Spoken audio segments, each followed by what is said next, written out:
Hey there gardeners, welcome to Sid's Garden. We've had a 30 plus degree day today, so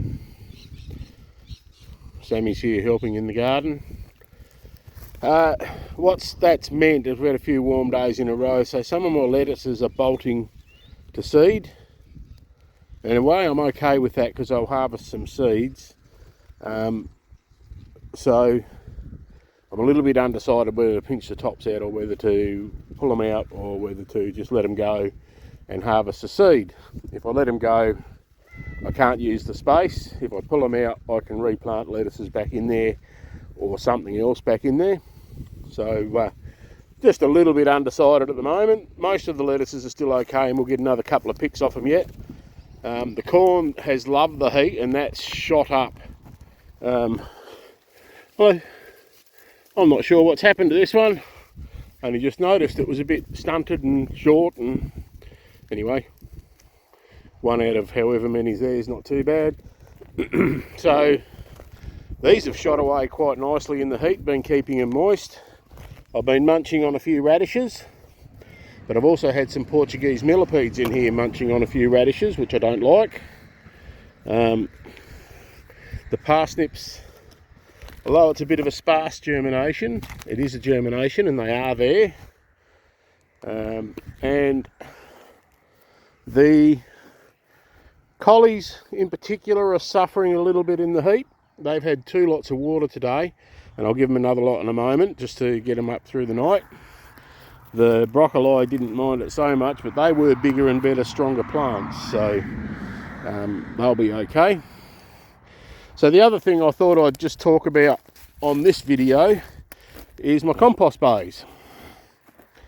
So I'm running the 3-bay system, which is a low input system, but it's not fast. You can do it a lot faster if you turn everything over. So this bay has the green matter go in, and that sits there for however long, probably 6 months or better. And then I come in, I pick it up with the tractor and I turn it over into this bay. And the stuff on the bottom will be composted to a degree. And then, so what essentially happens is the stuff that's on top finishes up on the bottom. The stuff that's on the bottom finishes up on top, and that's readily composted.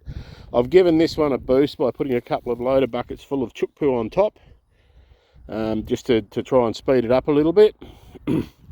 So once that's ready, then you move it over into the 3rd bay, which currently is not completed. But once I put another onion box base down here, then this will be the 3rd bay, and this will be the bay I harvest the compost that I want to use out of. So greens, and I'll throw wood chips off my lathe and probably shredded cardboard and all sorts of other old straw and all sorts of stuff in there. So your greens and browns.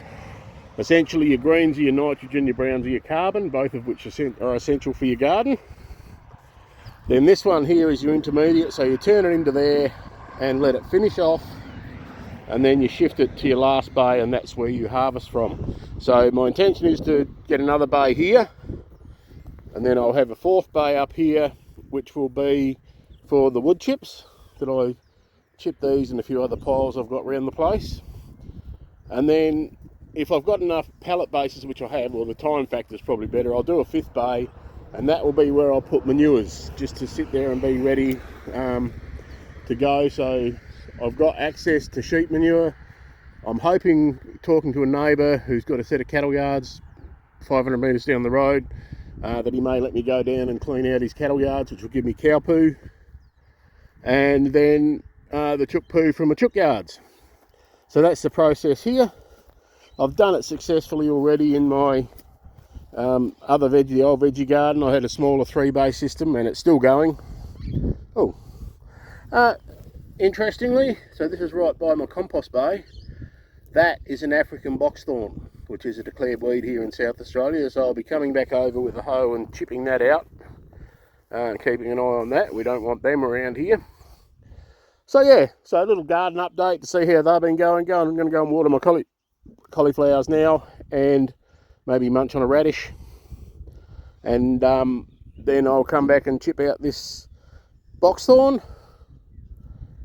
Thank you very much for coming along and having a look today, and I will see you next time. Please like, subscribe and share.